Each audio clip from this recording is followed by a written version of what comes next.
Lapany Tsimbazaza mivaovatrany ny lahadinika ety Tsimbazaza androany navela indray aloha ny resaka tsy fandriam-pahalemana fa nandroso mialoha ny resaka tombontsoa ny solombavam-bahoaka ny bahatoerana androany tontolo ny adivarotra sy ny fifandresen-dahatra momba ny tambi-karama isam-bolana tambin'ny fiantranoana isam-bolana ny tambin'ny fanatanterahana iraka tambin-drano sy herinaratra isam-bolana sy ny maro hafa.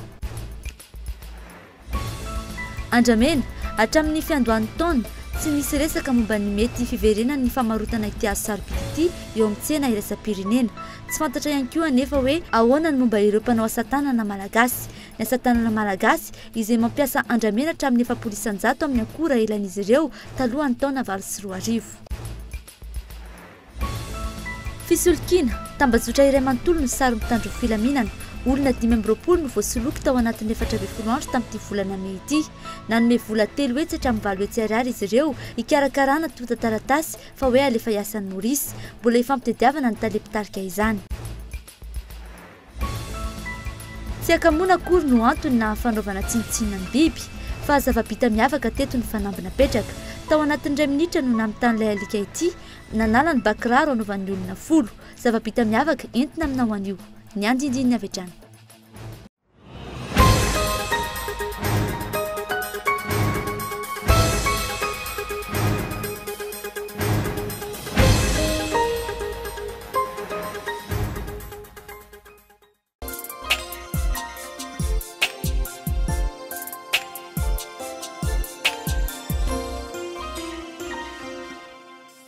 Senia Saada, Groupe Colina, des mercantiles assurances avancent et deviennent Saham Assurance.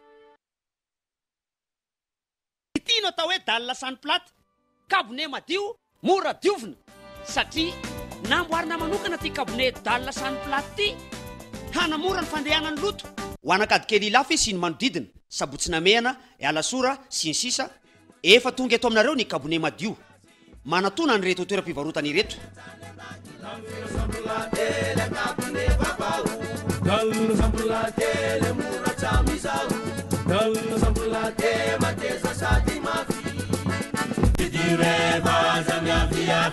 Kabone madio misy karazany hafa maro isafidianana.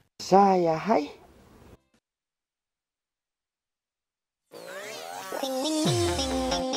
Et les enfants, dans quelques jours, on va célébrer la fête des mères. Quel cadeau tu vas offrir à ta maman? Un brushing. Et toi, Fabio? Une fleur et un rice cooker. Nous allons acheter un fer à lisser pour maman. Et où trouve-t-on tous ces cadeaux? Chez Paul et Maîtresse.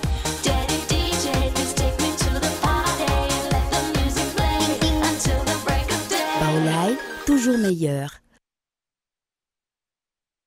Sous l'égide de la Fédération des sports Auto-Malagas, le club FMMSAM vous présente la 8e édition du Rallye Total, comptant pour la première manche du championnat de Madagascar des rallyes saison 2014, le 16, 17 et 18 mai.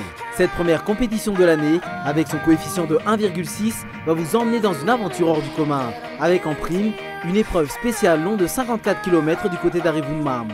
Et surtout la présence d'un village rallye, une grande première dans le domaine du sport Auto-Malagas. Sponsor officiel Total Madagascar. Transport officiel Ford. Média officiel Cool TV FM.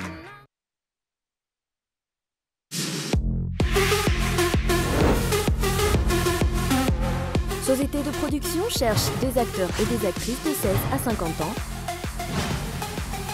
en vue de produire une série télévisée. Envoyez vos CV avec photos 4x4 et photos sur pied à l'adresse email info@cool.mg ou à déposer directement au siège de Cool TV, Boutique, Aix-Somagel. Date du casting, samedi 24 mai 2014.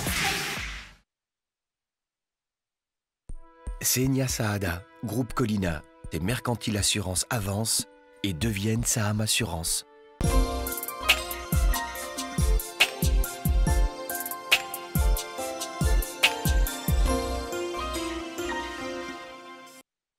Miaraba tompokila makasitraka tompoko vavy araka ny efa notanterina taminao andro vitsivitsy izay dia amin'ny fitora sasany tahaka izao tokoa no fotoana ny fanomezantsika hanomezana anao ireo fampahalalam-baovao amin'ny fiteny malagasy. Indro ary atolotra avy hatrany anao izay antsipiriam-baovao izay. Pejy politika avy hatrany dia natao lara-pahamehana indray aloha androany teny Tsimbazaza ny tombontsoan'ireo solombavambahoaka. Tsy totosa noho izany ny fandiniana ny tsy fandriam-pahalemana any amin'ny faritra atsimo araka ny ladinika amehana izay narosony braomaritra omaly. Fifanankalozam-baovao vokatry ny fiaonan'ny filohan'ny antenimiera tamin'ny ministry ny vola sy ny teti-bola omaly ariva mikasika ny tombontsoan'ny solombavambahoaka sy ny fifandraisan'ny andrim-panjakana mpanatanteraka amin'izy ireo no nindin'izy ireo trano tao Tsimbazaza ny maraina tontolo. Andry Rarson. Tamin'iraika ambin'ny folo ora no nanomboka ny fivoriana tokony nankatoavan'ny solombavambahoaka ny lahadinga izay naroson'ny braomaritra omaly mahakasika ny fepetra ho raisina manoloana ny tsy fandriam-pahalemana manerana ny nosy. Nivadika ho fifampizaram-baovao teo amin'ny filohan'ny antenimera izay nitatitra ny fiaonany tamin'ny ministry ny vola ny fivoriana azy nrehetra natrehana. Nangataka ny tsanetrehan'ny olon-kafa ohatran'ny solombavambahoaka io fifampizaram-baovao ny solombavambahoaka indrindra fa ny avy amin'ny tsy miankina.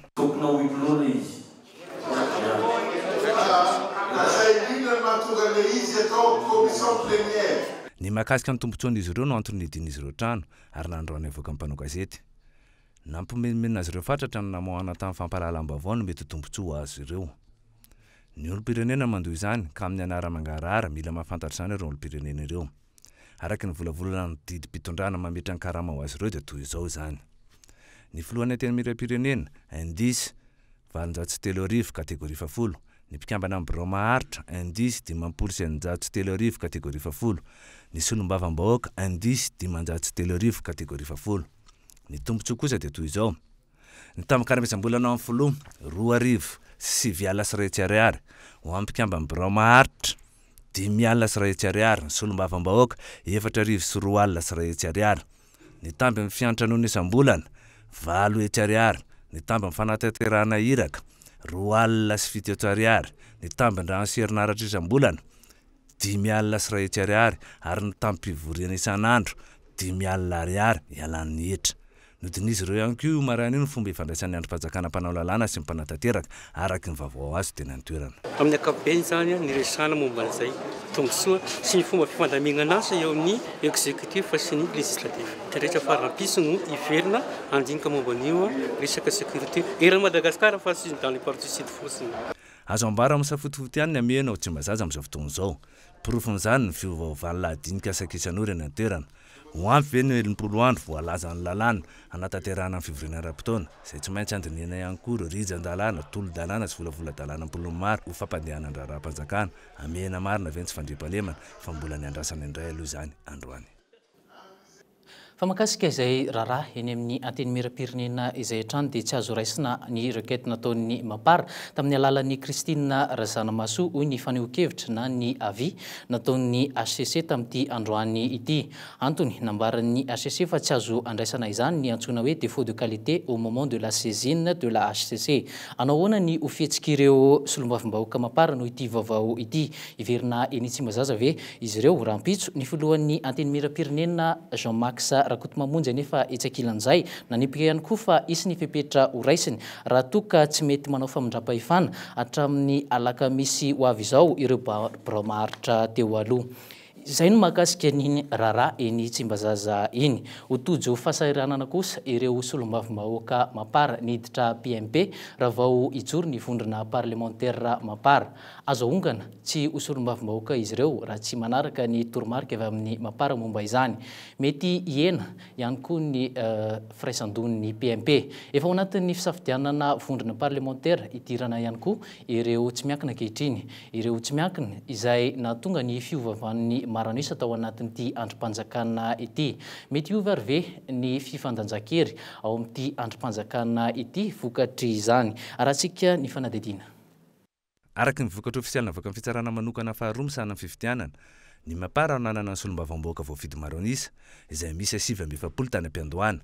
Ny Ankolafy Ravalomanana nanana 20, ny Malagasy Miaramianga 420, ny Antoko Lider Fanilo 10, ny arakisika 5, ny atokomaintso 3, ny FFF 2, ny tsy miankina 3.70, ny lezasy, ny MTS, ny MDM, ny Patram, ny FFM ary ny zanakidada amin'anana ray avy.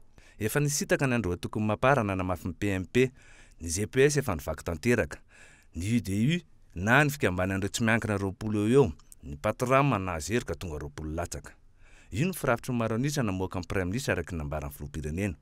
Mbola voatazona aveo maronisa io manoloana ny fananganana ny vondrona parlementaire izay tsy maintsy ho tanterana mialohan'ny fiantsonan'ny gouvernement handalo ny Tsimbazaza. Hitanareo fa be dia be ny solombavam-bahoaka tsy miankina mbola anatin'ny fisafidianana izy hoe aiza ny antoko politika izay hidirany ka rehefa ataontsika hoe vita homana amin'izay ny rehetrarehetra dia miroso amin'ny fanaovana izany. Nanoloana fahafakitsany mapara ino ankehitriny fa nanavoasana namafy ny fijangany any anivy ministera Natany ty vondrony ity ka ho lasa vondrona parlementaire ray ao Tsimbazaza. Inona voasahirana ireo solombavam-bahoaka mapara niditra tao amin'ny vondrona PMP noho ny taratasy fanakina nataon'izy ireo tamin'ny mapara nandritra ny fametrahana ny taratasy firotsahana izy ireo kandida solombavam-bahoaka. Ao aorian'ny fananganana ny vondrona parlementaire mapara io vao anaovana déchéance ireo mapara nini ka tsy mety hiverina anaty vala. Mazava fa Kristina Razanamaso no filohan'ity vondrona parlementaire mapara ity. Ary amin'ny filohan'ny teteza mita teo alohan'ny Rajil aveo no mpandrindra nasionaly ny vondrona mapara vaovao solo ministra Jean de Dieu Marante sany ministra teo aloha Rakotaso Florent araky ny feo mandeha. Ahoana ny hafarany GPS sy ny UDI, vondrona misy ankehitriny vondrona ireo solombavam-bahoaka tsy miankina izay tokony hisafidy vondrona parlementaire hidirana. Ireto farany izay milaza fa mbola ao anatin'ny fandaminana tanteraka. Mbola anatin'ny mandamina anazy mihitsy zay zao ka. Vokatra andrehetra zany tsy maintsy isy ady hevitra fany eny anivon'ny androm-panjakana mpalaolalana ity ho fandrafetana ny vondrona parlementaire taky ny lalam-panorenana andinin'ny faharoan'ny fitopolo. Izy andray no maranisy any Tsimbazaza, fanontaniana maro be toy izany no ansy isa azo mpanao gazety apetraka manoloana ny fanaovana politika misy ankehitriny. Eo amin'ny fifandraisan'ny Madagasikara amin'ny any ivelany kosa indray dia fantatra fa ho tonga eto amintsika amin'ny zoma ho avy izao ny filoha lefitry ny banky iraisam-pirenena ho an'ny Afrika i Maktar Diop isy ny fionany amin'ny filoham-pirenena sy ny tompon'andraikitra maro samihafa mandritra ny efatrandro tetikasa 10 no fantatra fa avatsian'ny banky iraisam-pirenena vola eto Madagasikara ary tafakatra hatrany amin'ny ray sy 700 faingo 5 tapitrisa dolara ny teti-bidiny izany. Rahatsika ny fanadihadiana manakasika izay hatrany dia nanolotra ny taratasy manendry azy ho masovo hiasa sy hipetraka eto amintsika androany ny teo ampelantanan'ny filohan'ny Repoblika Ery Rajaonarmapianina ny masovo komerianina vaovao Kaby Mohamed. Ny fiaramiasan'ny Samy Nosy no isan'ny nivoatra tamin'izany io maraina io teny Yavolo. No resahana ny hoe momba ireo mpianatra komerianina maro eto Madagasikara. Raha tsy ivana dia nanolotra vola $100 tao anatin'ny pasemany Nosy Komoro ary isan'ny filoham-pirenena nanatrika ny fianianan'ny filoha Rajaonarmapianina ny filohan'ny Nosy Komoro. Momba ny ambassador vaovao efa nisahana ny asan'ny Prime Ministre tao Komoro izy teo aloha. Izay no mahakasika ny fifandraisan'ny Madagasikara amin'ny any ivelany fa eo am-pejiny toe-karena kosa indray dia manafatra entana betsaka lavitra noho ny ahondrana makany amin'ny Nosy La Réunion sy Maurice i Madagasikara. Mahatiantoka hatrany ny mizanam-barotra noho izany. Ny fampanarahana ny fenitra sy famporisiana ny fanondranana no vahaolana hoentin'ny teknisiana. Rahatsika ny fanadihadiana. Amin'ny ankapobeny, vokatra tsy mbola voahodina no ahondrantsika makany amin'ireo firenena eto amin'ny ranomasimbe Indiana. Ho an'ny La Réunion, Madagasikara no mamatsy vokatra ara-tsakafo betsaka indrindra, mitentina 500 hatramin'ny 80 tapitrisa dolara isan-taona ny vidin'izany. Donc il faut pas aujourd'hui c'est parce que il y a un conteneur. Tsy hoe nisy voatabia, roa na telo conteneur naverina avy any La Réunion, dia lasitsika fa misy olana eo amin'ny fifandraisana ara-barotra amin'ny firenena rotonta. Tsara ho fantatra fa manafatra vokatra fihinana manodidina ny 500 hatramin'ny 80 tapitrisa euro isan-taona à Madagasikara La Réunion. 30 tapitrisa monja nefa no afarana avy any Inde ary latsaka betsaka amin'izany ny avy any Chine. C'est quand même loin des 60 et 80 millions d'euros qu'on achète avec vous. Raha ny fanazavana avy amin'ny trano be nivarotra Réunionnais ity, tsy nanaja ny fenitra ara-pahasalamana ireo vokatra voatabia, roa conteneur naverina avy any La Réunion tamin'ny taona lasa ireo. Tsy nanimba ny fifandraisana ara-barotra teo amin'ny firenena rotonta nefa izany. Ho an'ny Maurice kosa indray, nisy sehatry ny fiariana momba ny lamba ny tena ivelarana eto Madagasikara. Manafatra voankazo, legioma, voamaina, fanomezan-kanitra sy lamba ary hazo avy eto Madagasikara ihany koa nefa izy ireo. Tamin'ny heritaona raha ny chiffre tsy manalavitra ny 75 millions de dollars ny exportation ny entana zay vokatry Maurice zany dia raha ny tsika gasy makany Maurice latsaka be par rapport an'izay hoe 17 millions de dollars tamin'ny heritaona. Manoloana izay fa tsy antoka ho an'ny mizanam-barotra malagasy izay, misy ny fifanantonana eo amin'ny tranobe ny varotra malagasy sy ireo avy amin'ny nosy manodidina. Tsika mihitsy ny olona eto amintsika no mbola tsy tena zatra hoe ndao exporter ary indrindrindrindra amin'ireo ilona eo akaiky ireo dia zay zany ny karoanay chambre de commerce amin'izao fotoana izao hoe ahoana ny fomba atongavantsika, ahoana ny fomba iarahana. Isan'ny fampivelarana izay fiaraha-miasa izay ny fisokafan'ny maso ivon'ny tranobe ny varotra ao La Réunion eto Madagasikara. Eo amin'ny pejin'ny fizahantany kosa indray dia ny fitsidiana ireo valanjam-boary no mahaliana kokoa ireo mpizahantany vahiny mitsidika ny Madagasikara. Izay no antondian'ny 420,000 teratany vahiny mandalo eto amintsika. Ho an'ny faritra Analanjirofo ny fitsidiana ireo alamando any Mananara avaratra no be mpisafidy indrindra. Mbola olana ny tsy fampiroboroboana ny fizahantany ny faharatsian'ny lalana anomboka rampitso moa ny hetsika karakarain'ny ONTM izay ampiroboroboana izay sehatra ny fizahantany izay eto Madagasikara. Arahantsika ny fanadadiana miaraka amin'ny sitraka Rovoniasson. Tiago Nosbe, Sambava sy Mahajanga ireo faritra ireo no be mpitsidika indrindra tamin'ny taona 2020 iny. Mahatratratra ny amin'ny 220,000 ny tany fahatongavan'ireo mpizahatany vahiny tany amin'ireo toerana ireo tamin'ny taondasa. Akoatra ny fitsangatsanganana eny amin'ny moron-dranomasina, mahasarika kokoa ireo mpizahatany vahiny ny fitsidiana ireo valanjava-boary izay ahitana ireo karazam-biby sy zava-maniry tsy hita raha tsy eto Madagasikara. Voakasika amin'izany ny faritra rehetra manerana ny nosy. Ny amin'ny faritra ataoko plus au nord, izany hoe zany amin'ny faritra Maroantsetra sy Mananara nord, plutôt zay des touristes scientifiques ny matetika tonga any aminay. Zany hoe zany touriste de découverte manao prospection hoe ahoana moa zany alamando zany dia zay ny matetika hitongavandry zareo any aminay.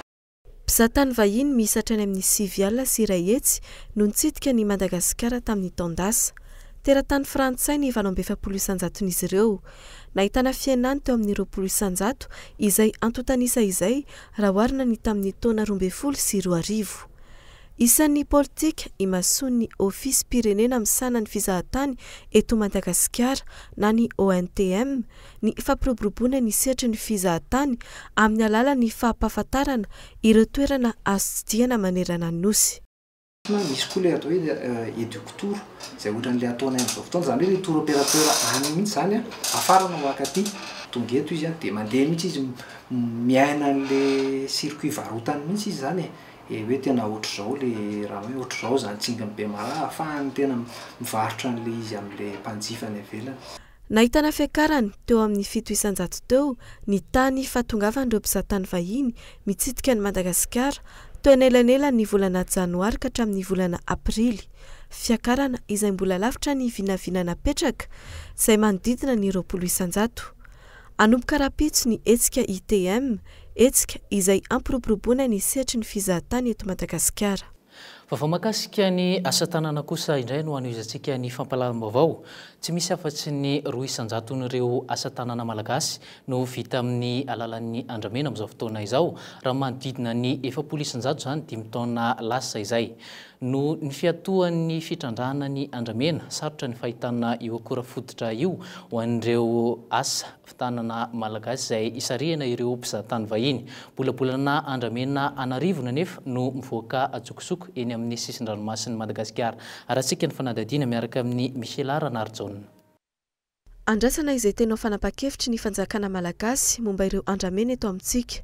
Tsy raha intsony hatramin'ny fiandohan'ny taona ny resaka momba ny mety ho fivarotana izany eo amin'ny tsena iraisam-pirenena.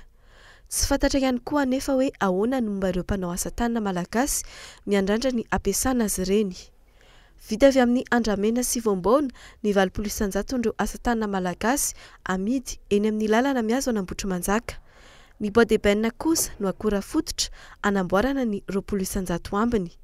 Hatramin'ny atony ny fitrandrana ny andramena, voatery nitady akora fototra hafa ireo mpanao asa tanana malagasy. Misy fiantraikanay eto aminay mpanao asa tanana sy mpivarotra zany ny fanakanana ny bois de rose eto Madagasikara satria zany ny akamaroan'ny mpividy ety sy ny dia olona vahiny daholo ary matetika mahafantatra an'le hazo karaha voahazo ordinaire zany no ampiasainao na ohatran'izany dia tsy dia tian'le olona.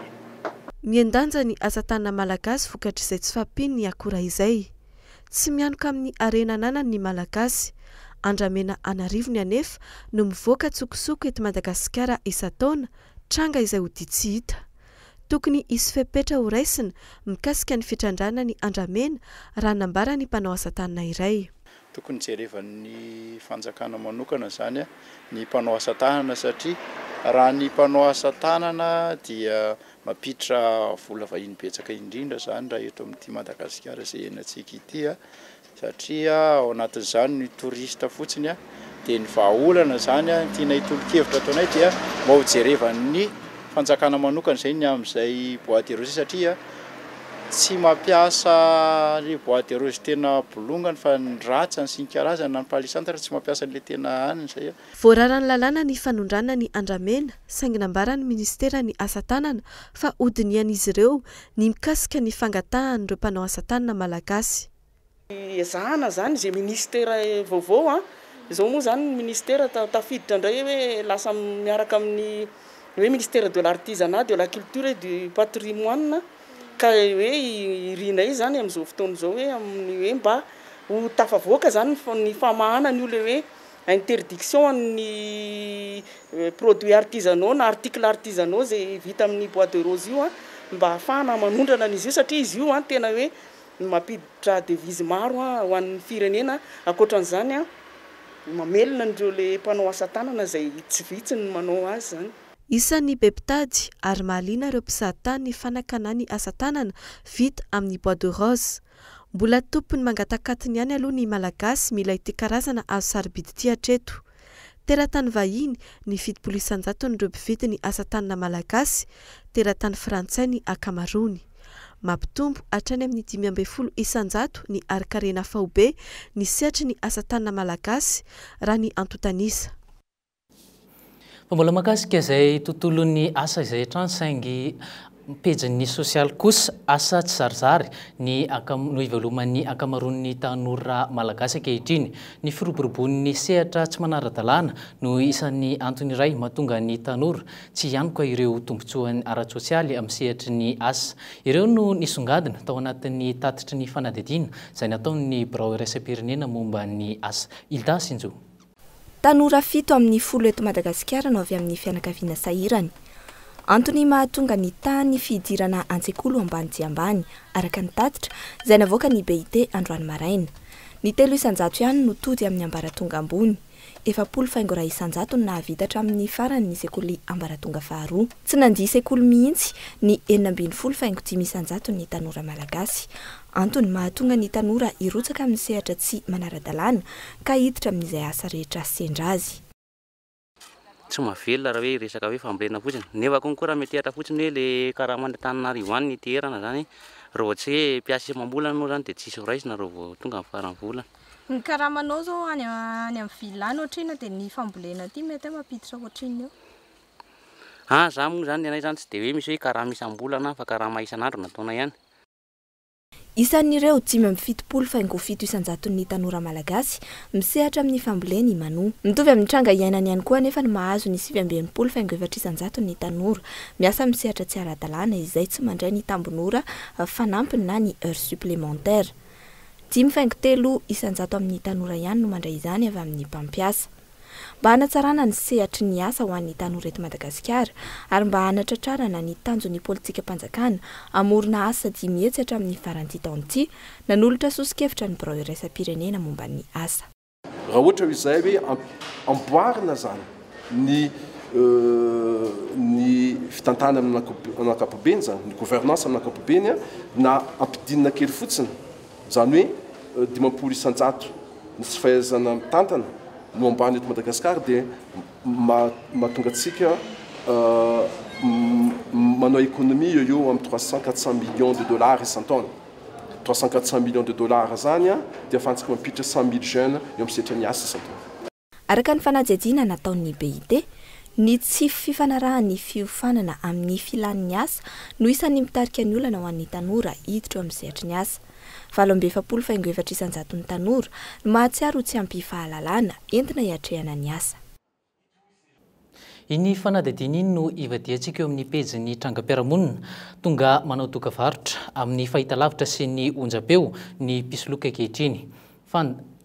Fandefasana olona hiasa any ivelany indray ity tranga iray entina aminao ity. Mieripatrana manerana ny nosy ny tambazotra manao izany araka ny fampitavavao avy amin'ny polisy pirenena androany. Iray tapitrisa hatramin'ny iray faingo valo tapitrisa ariary no vola alain'izy ireo amin'izany. Rahantsika ny fanadihadiana. Olona 5 no voasoloky tao anatin'ny 4 andro tamin'ity volana May ity.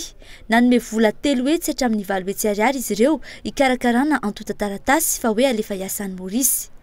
Avy Antego, Ambanja sy Ambilobe ary Toamasina ireo voasoloky ireo.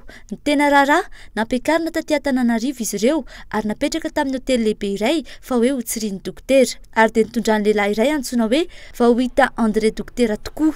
Olona mody miteny vahiny no nentin'izy ireo hitsirika ny fahasalaman'ireo olona 5 ireo.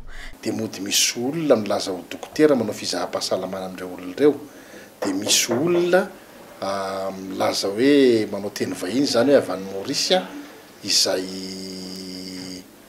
miteny vahiny zany mba entina namarinana hoe tena misy tokoa ilay asa any Maurice entina mbaboana fon'ilay olona. Rehefa tratra teny amin'ny faritra Ambohipo teny ny lehilahy anankiray izay prêtre kombakomba amin'izy ireo dia nanamarina fa tsy misy ilay asa any Maurice fa entina hitadiavam-bola fotsiny entina hisolokiana fotsiny ity asa ratsy ity. Io lehilahy moa dia nilaza hoe hiraka fotsiny izy pikarama fotsiny izy ao anatin'ilay vondron'olona ireo. Tambazotra iray manontolo ity sarin'ny polisy ity. Mbola ifampitadiavana ny lehilahy iray antsoina hoe Saïd izay voalaza fa tale miandraikitra nyity fisolokiana avolenta ity sy ny ramatoa iray antsoina hoe Franklin izay mpanangom-bola. Tsy vaovao ity nataon'izy ireo ity. Tamin'ny volana febroary efa nisy voasolokin'izy ireo teto Antananarivo ary nakan'izy ireo vola 2 tapitrisa hatramin'ny 2,9 tapitrisa ariary tsirairay avy. Olo zato sans zegny 5 millions isaka olo agnatin'olo zato. Nangala koa izy tafara zegny tamin'ny olo mandeha misy 18 nangalany 3 millions isaka olo. Izay tafara zegny nalainy 1 million isaka olo, zay olo mandeha 23 zegny. Efa voalaza fa efa vonina hatramin'ny passeport saingy amin'ny ora farany manjavona izy ireo.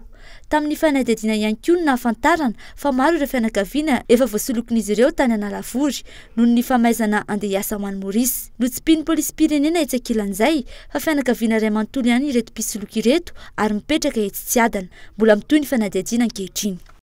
Fa mbola eo amin'izay pejy ny trangam-piarahamonina izay hatrany saingy vaovao avy any amin'ny faritra tamin'ity herinandro ity. Mpanjono miisa 4 mirahalahy no efa tratra mivarotra sokadranomasina tao Mahajanga.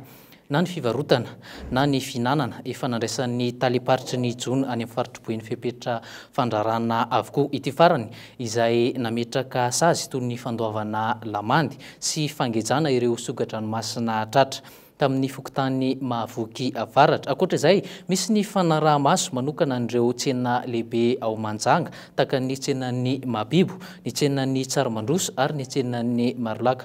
Any an-toerana amidy 2,000 ariary ny kilaon'ny fano na ny sokadranomasina izany.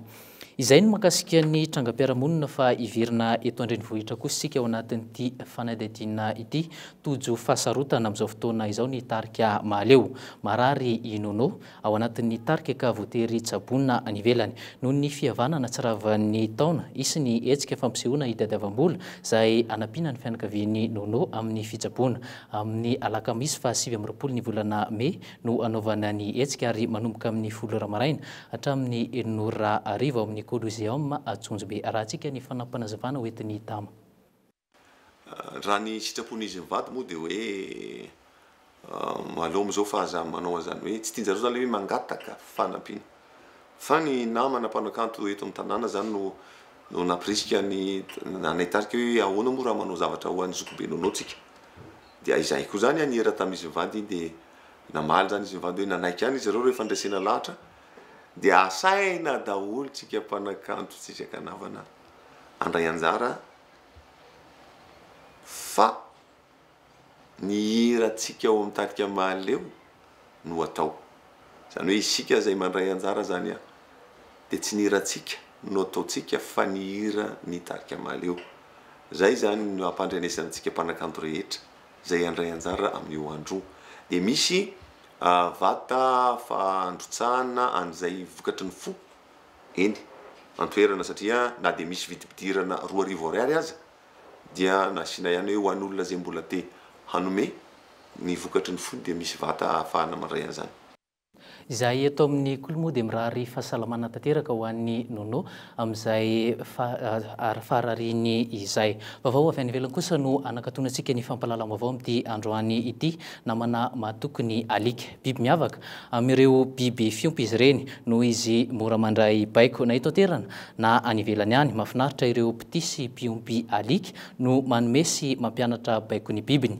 araka izany tsy akamoana akory na fanaovana tsinotsinona ny biby tao anatin'ny 2 minitra no namitany ilay alika nanala ny bakiraro miisa 10 zava-bita miavaka hoentina aminao ao anatin'ity fanadidinina ity ara hovetrany ara fony izy vao 2 taona no natongavan'ity alika ity tao aminy 20 taona mahery Brian amin'izao fotoana izao tsy mahafoy ary nampianariny zava-drehetra i Charlie miavaka eto ny zava-misy sady akingana no fahaizana ihany koa 2 minitra bakiraro 20 teny amin'ny tongotra no vitany nanala azy ireo tsy nisy tetina dia tongotra iray aza naratra na ihany koa nisy diana nifina alika mety eritreritra ihany koa angamba ianao hoe misy roran Charlie hainy tsara ny kojakoja sy manala izany 40 taona no nanaovana izao ny kiraro ihany koa efa 100 teo manala izany maingy amin'ny tady kiraro sy mamantady toy ny olona misy tanana ireny saingy ny vavany azy no miasa eto ny 3 janoary lasa teo no naharesy lahatra ny Guinness fa tsy misy alika hafa mahavita ny toy izao maneran-tany